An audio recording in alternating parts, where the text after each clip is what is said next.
16e dimanche du temps ordinaire de l'année C. Lecture du Saint-Évangile de notre Seigneur Jésus-Christ selon saint Luc au chapitre 10e, du verset 38 au verset 42. En ce temps-là, Jésus entra dans un village. Une femme nommée Marthe le reçut. Elle avait une sœur appelée Marie, qui, s'étant assise aux pieds du Seigneur, écoutait sa parole. Quant à Marthe, elle était accaparée par les multiples occupations du service. Elle intervint et dit : « Seigneur, cela ne te fait rien que ma sœur m'ait laissé faire seule le service. Dis-lui donc de m'aider. » Le Seigneur lui répondit : « Marthe, Marthe, tu te soucies, tu te donnes du souci et tu t'agites pour bien des choses. Une seule est nécessaire.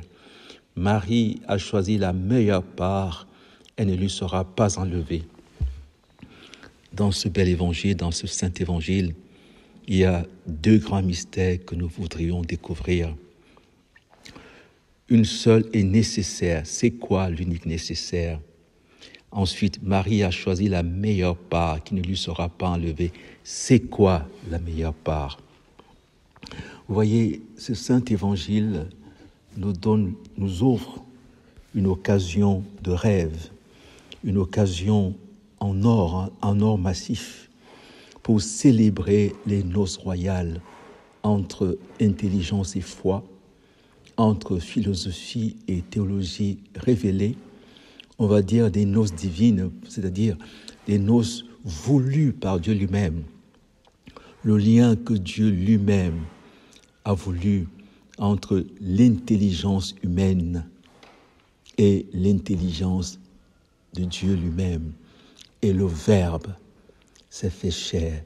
Ces noces culminent dans la personne de Jésus-Christ, vrai Dieu et vrai homme.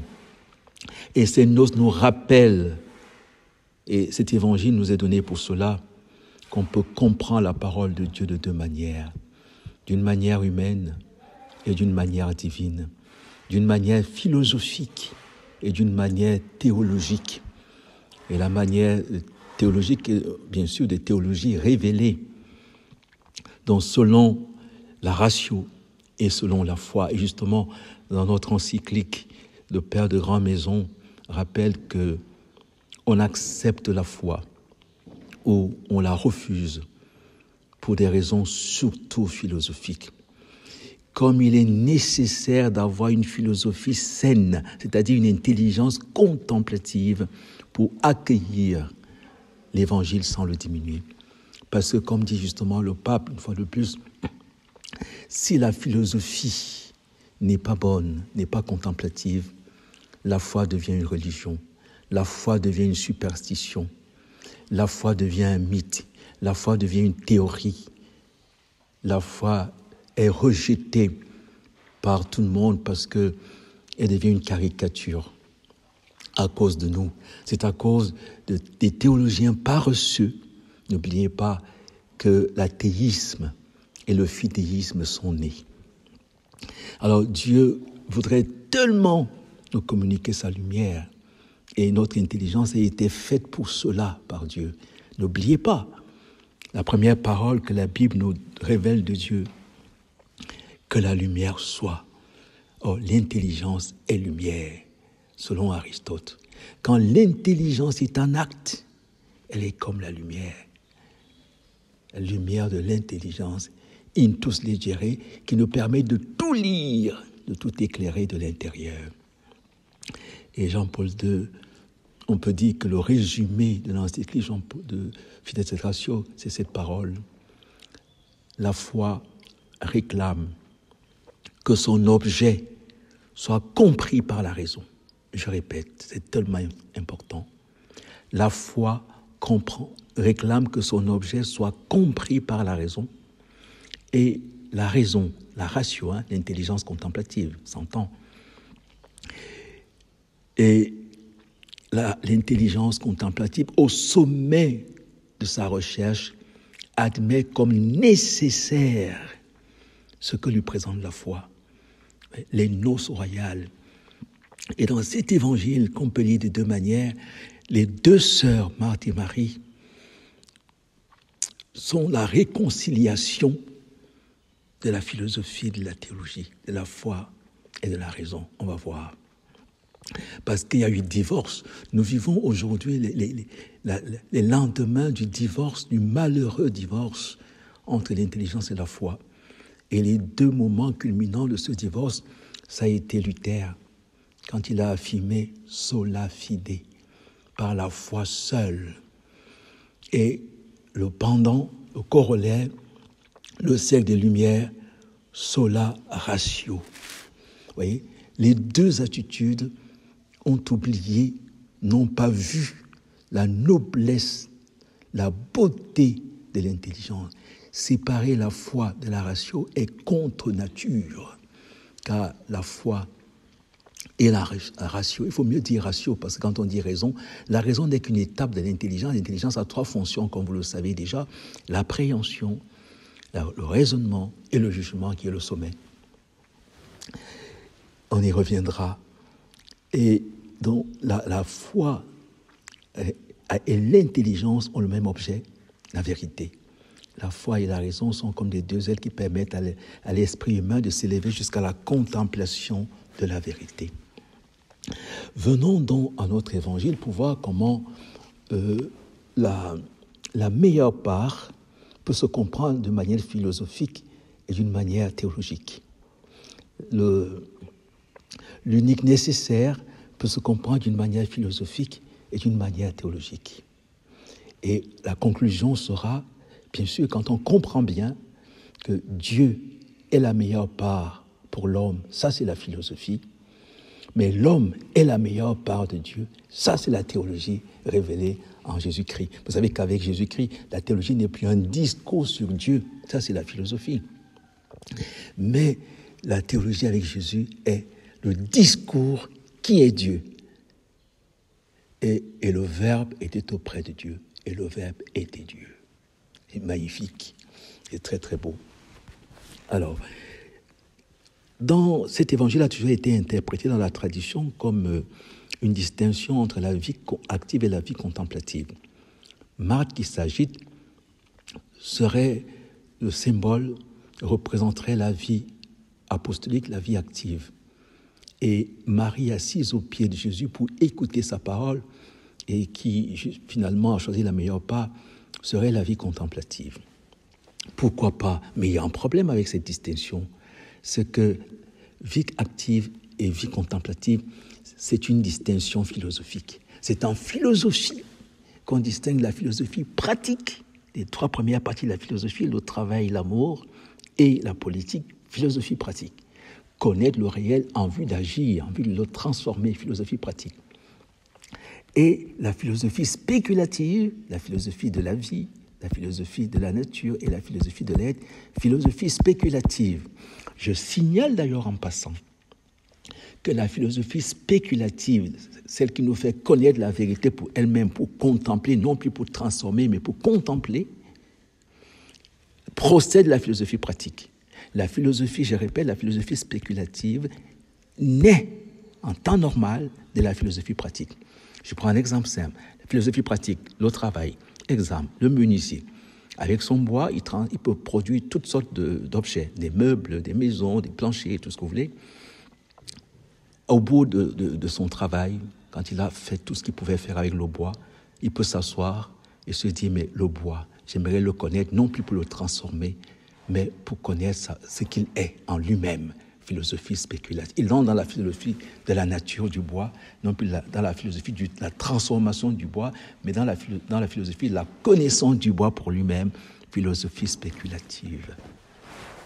Alors, du point de vue, on va donc dire que cet évangile voudrait réconcilier deux sœurs. Marthe représente la vie active, dit-on, mais au fait, est-ce qu'elle ne représente pas finalement la contemplation philosophique? Et Marie, la contemplation théologique. Au-delà de la distinction pratique et spéculative qui est inhérente aux deux parties, il y a du pratique et du spéculatif en philosophie et en théologie, mais quand on regarde ce que, pour l'intelligence humaine, la meilleure part, l'unique nécessaire, c'est Dieu lui-même. Mais pour l'intelligence, ce que Marthe va choisir, de faire des choses pour Dieu. Ce sera la sagesse acquise. Elle s'agite et elle ne fait pas mal de s'agiter. Mais le résultat est à la hauteur de l'homme. Philosophie spéculative, philosophie pratique, c'est la sagesse humaine. Elle reste au niveau humain, la perfection humaine. Mais Marie va représenter une autre dimension qui est celle de... Elle est assise au pied de Jésus, elle accueille celui qui vient nous combler, la sagesse qui est infuse, qui est donnée gratuitement par Dieu. Donc ces deux sœurs, pour moi, qui sont d'ailleurs fêtées le même jour parce qu'elles doivent être réconciliées, sont d'une part la sagesse philosophique Marthe et la sagesse théologique ou la sagesse mystique Marie. Alors, je m'explique. Du point de vue philosophique, la meilleure part, l'unique nécessaire, c'est l'être premier. C'est ce que rappelle Épicure, qu'on a souvent calomnié, qui dit il faut un peu de pain, un peu d'eau, un peu de paille pour dormir, un peu d'amitié pour rivaliser de bonheur avec les dieux. C'est ce que l'homme peut atteindre de plus élevé sur la terre, la contemplation de l'être premier. Aristote va d'ailleurs dire que ceux qui atteignent ce niveau, parce que grâce à la philosophie première, à la philosophie de l'être, ceux qui s'élèvent jusqu'à contempler l'être premier, vivent par moments ce que les dieux vivent toujours. Mais cette contemplation reste philosophique, elle reste humaine, elle reste à la dimension de l'homme. Après, il y aura une deuxième manifestation, une deuxième élévation, élevant nos cœurs, le tournant vers le Seigneur, où c'est plutôt Dieu lui-même qui vient. Et quand Dieu lui-même vient, la meilleure part de Dieu, c'est l'homme. Marthe représente la perfection humaine qui a choisi la meilleure part. Elle est au service de Dieu, serviteur de Dieu. Vous n'êtes plus mes serviteurs, vous êtes mes amis. Elle est même soumise à Dieu, pour parler comme certains. Mais Marie est celle qui va accueillir la grâce, la gratuité qui nous est offerte à travers le mystère de Jésus-Christ. La contemplation philosophique, faire l'effort de s'élever par la sagesse acquise jusqu'à la contemplation de l'être premier, on vit par moments ce que les dieux vivent toujours. On est des serviteurs de Dieu. Jésus va donc dire, vous n'êtes plus mes serviteurs, vous êtes mes amis. Mais on a la contemplation théologique, la contemplation de la grâce à la foi, la contemplation grâce au Saint-Esprit, qui nous fait accueillir gratuitement le mystère à la suite de Marie, Mère de Dieu. L'Esprit Saint viendra sur toi. Donc les deux sœurs représentent la perfection humaine, contemplation philosophique, et la perfection humaine, l'intelligence en la foi, et la perfection théologique, divine, de la grâce, de la foi, où c'est Dieu qui vient vers nous pour nous combler et qui fait de l'homme sa meilleure part. Marthe, pour la philosophie, Dieu est la meilleure part, c'est clair, l'être premier. Le seul être qui est nécessaire, c'est l'être premier. Il est son propre être. Je suis que je suis, l'unique nécessaire. La meilleure part, c'est l'être premier, la Sophia. Mais du point de vue théologique, on se rend compte que Jésus est venu nous révéler que nous sommes la meilleure part de Dieu. Et ça depuis l'Ancien Testament. Le psaume 8, qu'est-ce que l'homme pour que tu penses à lui? À peine le fils du monde qu'un Dieu. De tout ce que Dieu a fait, la lettre aux Hébreux, il a choisi plutôt de s'incarner. Il ne s'est même pas fait ange, mais il s'est fait homme. Il a fait de Jacob sa part, son domaine. Nous sommes la meilleure de toutes ces créatures. Dieu a choisi l'homme. Dieu a choisi Marie. Dieu a choisi la plus petite de ces créatures, la dernière de ces créatures selon l'ordre de la révélation. La Benjamin, l'homme et la femme. C'est en eux que Dieu fait sa demeure pour toujours. Qu'est-ce que l'homme pour que tu penses à lui, à peine le fils du monde qu'un Dieu, au point de faire de l'homme ton unique nécessaire, au point de faire de l'homme ta meilleure part. D'ailleurs, le pape Jean-Paul II répétait souvent dans ses catéchèses, tout ce qui a été fait avant l'homme a été fait pour l'homme, y compris les anges. Les anges sont nos serviteurs, nos anges gardiens. Mais l'homme a été fait pour Dieu, car c'est sa meilleure part. Tout a été fait pour l'homme, et l'homme a été fait pour Dieu. L'homme pour Dieu est sa meilleure part, son unique nécessaire. Mais en philosophie, c'est l'être premier qui est la meilleure part, l'unique nécessaire. Amen.